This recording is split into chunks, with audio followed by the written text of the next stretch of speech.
Alors le soir, ce matin, Tesham Nishmat Eliyahu Ben Esther. Rabbi Chia Patach.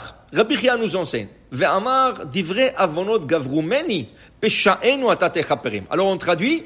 David Amelech dit dans le Tehillim, psaume 65, verset 4, divrei avonot gavrumeni. Mes péchés m'ont dépassé. Peshaenu, nos péchés, tu expieras à l'Éternel. Okay? Alors dit Rabbi Chia, Haïkera, ce verset, Kashia, il est un peu difficile à comprendre parce que Lav se fait Rechev, Lav Reché se fait. Il commence au singulier et il parle au pluriel. David dit, mes péchés m'ont dépassé, alors il parle de ses péchés personnels, et après il dit, nos péchés vous allez expier. Pourquoi il dit nos péchés? Nos péchés, ça veut dire qu'il parle d'un groupe, donc lui il est inclus dedans. Alors pourquoi il dit comme ça? Amar David, dit David, Yadana, je le sais, Begarmaï de Chavna. Il dit, je sais que j'ai fait des fautes. Okay? Ça veut dire que à son niveau. Chacun, il fait une faute à son niveau. Qui veut dire, la Gemara dit que toute l'histoire de Bathsheba, que David a envoyé son mari offrant, okay? C'est pas David qui l'a envoyé. C'est Uriah qui a demandé David aller offrant. Alors il a dit, si tu veux aller offrant, vas-y. Okay?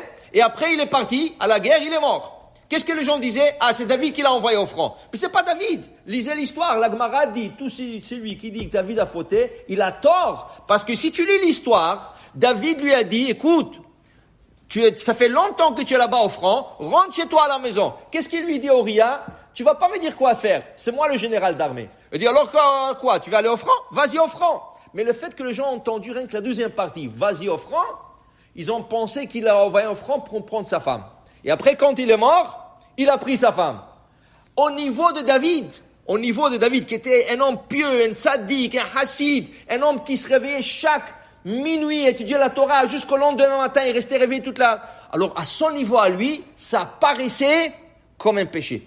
Qu'il a dit au Uriah, vas-y offrant. Alors, David, il dit, mes péchés m'ont dépassé. Mais, pourquoi mes péchés? Ça veut dire qu'à mon niveau, mes péchés m'ont dépassé. Mais dit David, dit Rabbi Chia ici, David dit à Akadosh Baruch Hu, mais Akadosh Baruch Hu, tu sais combien de gens, vous savez combien de gens il y a dans le monde, dit Gabru Chovayo Alayu? Il y a terminé. Il y a des gens qui font des péchés plus graves que ceux que j'ai fait moi. Okay? Et c'est vrai, il y a des personnes qui font des péchés graves. Alors David Amer dit, écoutez Hachem, Péchaï, divrei avonot gavrumeni. Mes péchés personnels m'ont dépassé. Mes péchaenu, mais nos péchés dans l'ensemble du peuple, il y a des gens qui ont péché plus que moi. Atatechaperem. Il faut que nous pardonnez. Nous. Alors il s'est inclus dans le groupe d'Am Israël. Alors il dit ici, Begavnada, si on peut donner un exemple pareil, Yaakov Avinu, vous savez, la kedusha, la sainteté de ce patriarche, il n'a pas cessé d'étudier la Torah. Yoshev ishtam yoshev oalim. Et qu'est-ce qui est arrivé avec Yaakov Avinu? Il a peur de ses péchés. Il dit Hachem, si vous m'aidez, parce que maintenant il doit sauver son frère. Il a pris le brachot de son frère. Il n'a pas pris, c'est du ciel qui voulait qu'il prenne le brachot de son frère. Maintenant il doit se sauver de son frère. Alors il dit Hachem, il s'en va, il dort là où le temple va être construit, il voit ces merveilleux, fameux rêves, songes, qu'il y a une échelle, il y a des anges qui descendent, qui montent, qui descendent. Okay? Et là, il voit Hachem au sommet de l'échelle qui lui parle. Ah, je suis là pour protéger Hachem, s'il vous plaît. Si vous me faites aller en paix et revenir en paix, vous allez être mon Dieu.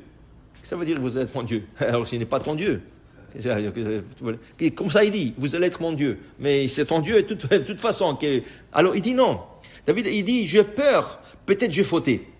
Mais on parle de quelqu'un qui n'a pas arrêté d'étudier, quelqu'un qui est parti à la yeshiva, juste avant de quitter Israël, il est parti dans une yeshiva 14 ans, il s'est jamais mis dans un lit. Ça veut dire que quand il était fatigué, il baissait la tête sur la table, il dormait comme ça, la nuit. Oh, il s'allongeait par terre. Pas dans un lit. 14 ans. Et c'est un tzaddik. Et il dit, non, j'ai peur de mes péchés. Peut-être si je vais là-bas, et mes péchés vont me poursuivre et je ne reviendrai pas en paix. Alors s'il vous plaît Hachem, retournez-moi en paix. Okay? Alors il dit Rabbi Chia, qu'est-ce que tu vois? Les grands tzadikim, ils ont peur de leurs péchés. Qui veut dire, il y a des gens qui peuvent dire, ah c'est pas grave, qu'est-ce que j'ai fait déjà? C'est une petite chose, Hachem va pardonner. Les tzadikim ne disent pas Hachem va me pardonner, c'est pas grave. Les tzadikim disent waouh, qu'est-ce que j'ai fait? Peut-être à mon niveau, c'est considéré quelque chose de très très grave. Okay? Peut-être au niveau de quelqu'un de petit, c'est pas grave. Mais au niveau de quelqu'un qui est grand, maintenant est-ce que tu sais à ton niveau? Qu'est-ce qui est ton niveau? Aux yeux d'Hachem? On ne peut pas savoir. Peut-être toi tu te penses petit, mais aux yeux d'Hachem tu es un grand tzaddik. Tu sais jamais. Alors on ne dit pas c'est pas grave. On ne dit pas c'est pas grave. Oh Hachem va me pardonner. On ne sait pas. Il faut toujours demander à Hachem nous pardonner parce qu'on ne sait pas notre niveau. Alors David Amelech, il avait peur de ses péchés. Yaakov Avinu avait peur de ses péchés. À plus forte raison que nous devons apprendre que jamais dire c'est pas grave. Il faut avoir peur de ses péchés et toujours demander à Hachem pardon. Baruch Adonai Le'olam. Amen ve Amen.